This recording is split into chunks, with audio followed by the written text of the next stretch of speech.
কখন শেষ হবে এই করোনা ভাইরাসের স্ট্রাগল, তারপরে বা কি থাকবে ভারতের অর্থব্যবস্থা? যদি আপনিও আমার মতোই ভাবছেন কি হবে এরপর, তাহলে এই ভিডিওটা আপনার জন্য। যদি আপনিও ভাবছেন কি হবে করোনা ভাইরাসের পর আমাদের বিজনেসের, আমাদের জবসের, আমাদের ক্যারিয়ারে, তাহলে এই ভিডিওটা আপনার জন্য। আর সেটা জানতে হলে ভিডিওটা লাস্ট পর্যন্ত অবশ্যই দেখবেন। আর্থিক মন্দা আসবে না আসবে না, কি হবে? প্রোগ্রেশন হবে নাকি স্ট্যাগনেশন হবে? স্ট্যাগনেশন আসবে নাকি রিসেশন হবে? রিসেশন হবে নাকি ডিপ্রেশন হবে? ডিপ্রেশন হবে নাকি গ্রেট ডিপ্রেশন হবে? 2019-এর শেষ থেকেই আর্থিক অবস্থা খারাপ চলছিল। ফিসকাল ডেফিসিট কারোর হাতেই ছিল না। জিডিপি গ্রোথ লাগাতার নিচে নামছিল। মূলত এই সময়ে তিন ধরনের পরিস্থিতি হতে পারে, তিন ধরনের গ্রাফ। ফার্স্ট হলো ভি কার্ভ, সেকেন্ড হলো U curve, and third is L curve. V curve, industry হঠাৎ করে নিচে যাবে এবং তারপর হঠাৎ করে তা এক্সপোনেনশিয়ালি রাইজ করবে। এটাই হলো V curve. Corona virus fifth স্টেজের পর শেষ হবেই হবে, সেটা আমরা সবাই জানি। যেরকম চায়না রিবাউন্ড করেছে, সেরকম ইন্ডিয়া রিবাউন্ড করবে এবং অন্যান্য দেশও রিবাউন্ড করছে ও করবে। And the second is U curve. Economy নিচে নামলো এবং তার কিছু সময় নিচেই থাকলো। তার কিছু সময় পর মার্কেট সেন্টিমেন্ট সাপোর্ট করলো, তার কিছু সময় নিচে থাকলো এবং তারপর ধীরে ধীরে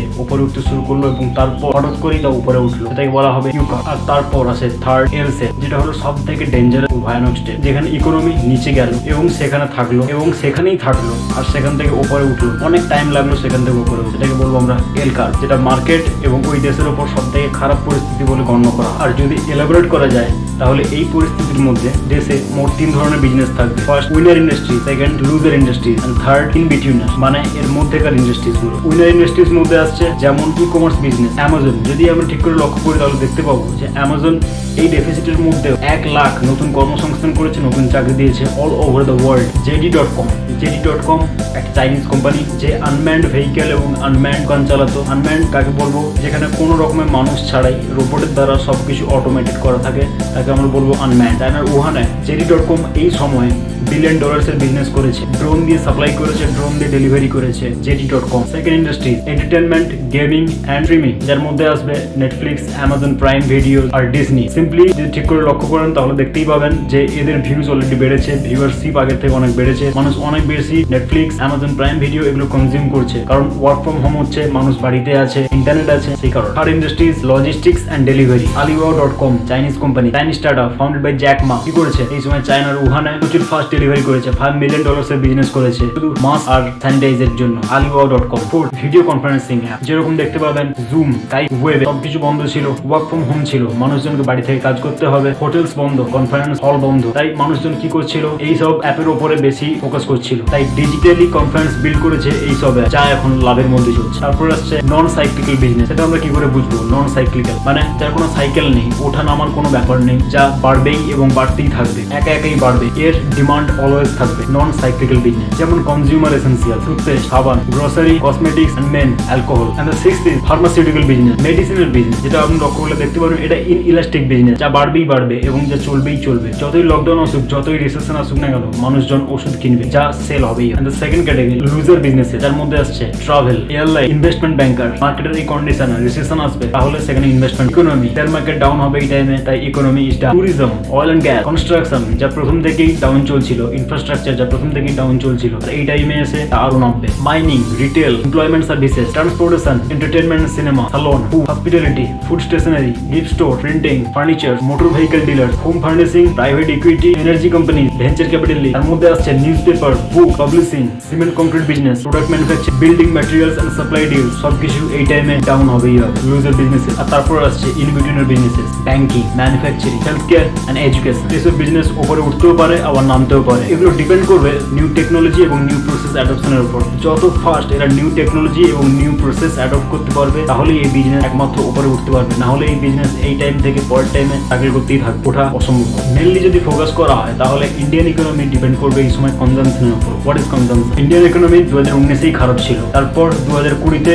তা আরো খারাপ। কিন্তু যদি India long term geopolitical advantage নিতে পারে তাহলে একমাত্র ইন্ডিয়া হতে পারে। লং টার্ম জিওপলিটিক্যাল অ্যাডভান্টেজ সেটা কি? ইউএস তে ইলেকশন আসছে, ট্রাম্প বারবার বলছে চাইনিজ ভাইরাস, পৃথিবী বলছে করোনা ভাইরাস, বাট ট্রাম্প বলছে Chinese virus. Why do you keep calling this the Chinese virus? It comes from China.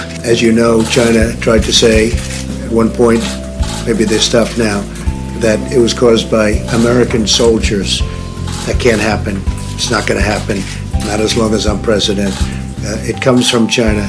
Analyst এই নিয়ে অনেক ক্রিটিসাইজও করেছে, কিন্তু ট্রাম্প পরিষ্কার বলছে, চায়না আমি তোর বিপক্ষে, আমি তোর বিরুদ্ধে। তুই এটা ভুল করেও বললি কি করে? এই করোনা ভাইরাস ছড়িয়েছে American military operations, China simply আমেরিকার অপোজিটে স্টেট, আর এখন ইউএস দিচ্ছে চায়নার বিরুদ্ধে। ঠিক করে লক্ষ্য করেন তাহলে দেখবেন ইউএস এবং চায়নার মধ্যে তাহলে জিও পলিটিক্যাল রিলেশন খারাপ হচ্ছে, হয়তো আরো খারাপ হবে। যদি এইবার ইলেকশনে ট্রাম্প আবার বাপাস আসে তাহলে ইউএস কোম্পানিজ যারা চায়নাকে বিজনেস দিচ্ছে তারা হয়তো চায়নাকে আর দেবে না, আর ভবিষ্যতে ওটাই অপরচুনিটি থাকবে ইন্ডিয়ার জন্য ওই বিজনেস অপরচুনিটিস গুলোকে ইন্ডিয়াতে গ্র্যাব করার। আর এটা কি আমরা বলবো জিও পলিটিক্যাল অ্যাডভান্টেজ নেওয়া। আর এই সময় এই করোনা প্যান্ডেমিকে ইন্ডিয়ার একমাত্র করা উচিত সেটা হচ্ছে খরচ কমানো, কারণ ইনকাম ট্যাক্স থেকে আসা যত ইনকাম সেগুলো ধীরে ধীরে কমবে, যা আগেই কমেছিল এবং 2019 থেকে 2020 ফিনান্সিয়াল ইয়ারে তা আরো কমবে, কারণ অনেক বিজনেস বন্ধ হচ্ছে, খুব খারাপ পারফরমেন্স দিচ্ছে, আর সিচুয়েশন খুব খারাপ থেকে খারাপতর হতে চলেছে। আর যদি এই সিচুয়েশন থেকে ইন্ডিয়াকে বাঁচাতে হয় তাহলে ইন্ডিয়ার কাছে একটাই রাস্তা খোলা থাকবে আর একটাই রুল, সেটা হলো কনজাম্পশন, কনজাম্পশন অ্যান্ড কনজাম্পশন। লোকে যত বেশি খরচ করবে তখনই ইকোনমি চলবে।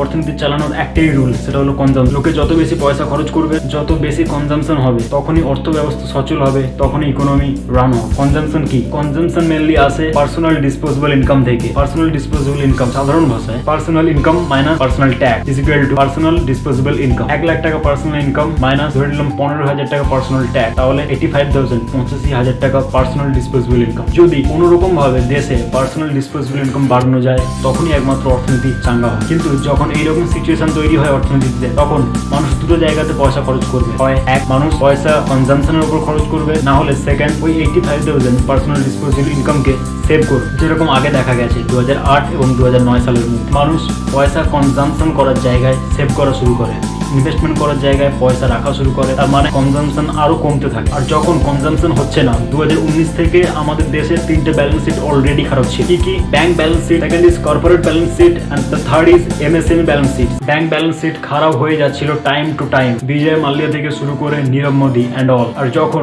রিয়েল এস্টেট, ইনফ্রাস্ট্রাকচার তাদের লোনের দরকার ছিল, তখন ব্যাংক লোন দেয়নি, লোন দিল কে? NBFC, non banking finance corporation. আর যখন এনবিএফসি লোন দিল আর রিয়েল এস্টেট মার্কেট ধীরে ধীরে খারাপ হতে শুরু করলো, আর রিয়েল এস্টেট মার্কেট ব্যাংকের লোন পেমেন্ট করতে পারলো না ইন দ্য টাইম, তখন ব্যাংকে ব্যাড ডেট বাড়তে শুরু করলো আর ব্যাংক আস্তে আস্তে লসের দিকে গেল। এনবিএফসি। সেকেন্ড ব্যালেন্স শিট কার খারাপ হলো? কর্পোরেটস এর, কারণ কর্পোরেটস তখন লোন পাচ্ছিল না। থার্ড ব্যালেন্স শিট কার খারাপ হলো? এমএসএমই। এমএসএমই করতো হয় বড় বিজনেসকে সার্ভ, না হলে কনজিউমার্সকে সার্ভ, মানে ছোট এবং মাঝারি ব্যবসায়ী। আর যখন এই 3 ব্যালেন্স শিট খারাপ হবে, আর তখন কি হবে? এমপ্লয়াবিলিটি কমবে, লোকে কনজাম্পশন কম করা শুরু করবে, সেভিং শুরু করবে, কম লোনস নেবে। 2019 ব্যাংকস বড় কর্পোরেটস এর ইনসেন্টিভ দিল, ট্যাক্সে প্রায় 1.45 লাখ কোটি ছাড় দিল। তাতে কি হলো? কর্পোরেটস তো বাঁচলো, কিন্তু আমাদের দেশে কর্পোরেটস আছে মাত্র 2%, মাত্র 2%, আর বাকি 98% কৃষক, সাধারণ মানুষ, লেবার, ডেইলি লেবার, তাদের কাছে পয়সা এলো। থাকলো 100% এর মাত্র 2% এর কাছে 98% না, পয়সা এলো না মানে তারা খরচ করলো না, খরচ কম হলো মানে কনজাম্পশন কম হলো, আর খরচ না করলে ইকোনমি চলবে। 3টে ফ্যাক্টরস চাই আমাদের এই সময় আফটার লকডাউন ইকোনমি রান করা, export, foreign investment and the third is consumption.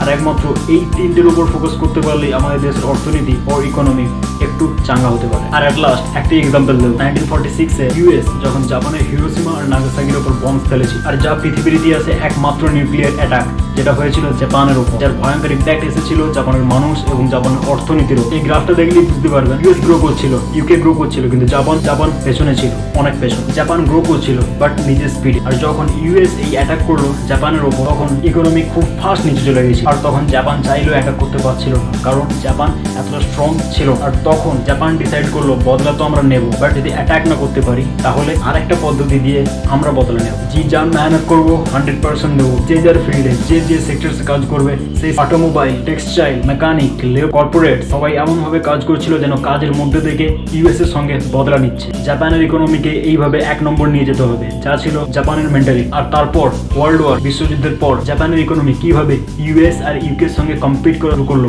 একসঙ্গে পাল্লা দিয়ে বাড়তে শুরু করলো। পেছনে পড়ে থাকা জাপান গ্রো করলো ইউএস আর ইউকে এর সঙ্গে। জাপানের লোকেদের তাই সব সময় সব থেকে বেশি হার্ডওয়ার্কিং লোক বল, আর তারা দিন রাত এক করে একসঙ্গে চেষ্টা নিজেদের অর্থনীতিকে কোথায় থেকে কোথায় পৌঁছে দিয়েছিল, আপনারা আজ দেখতে পাচ্ছেন অলরেডি। আর আজ আমাদের শত্রু কোনো দেশ নয়। তাই আসুন এই সময় এই পরিস্থিতিতে সবাই মিলে একসঙ্গে আমাদের দেশের অর্থনীতিকে এমন একটা জায়গায় পৌঁছে দিই যেন এটা অন্যান্য দেশের কাছে উদাহরণ হয়ে থেকে যায়। হ্যাঁ, আপনার কথাই বলছি, যদি পারেন তাহলে আপনিই পারবেন, পারলে আমরাই পারবো। Thank you.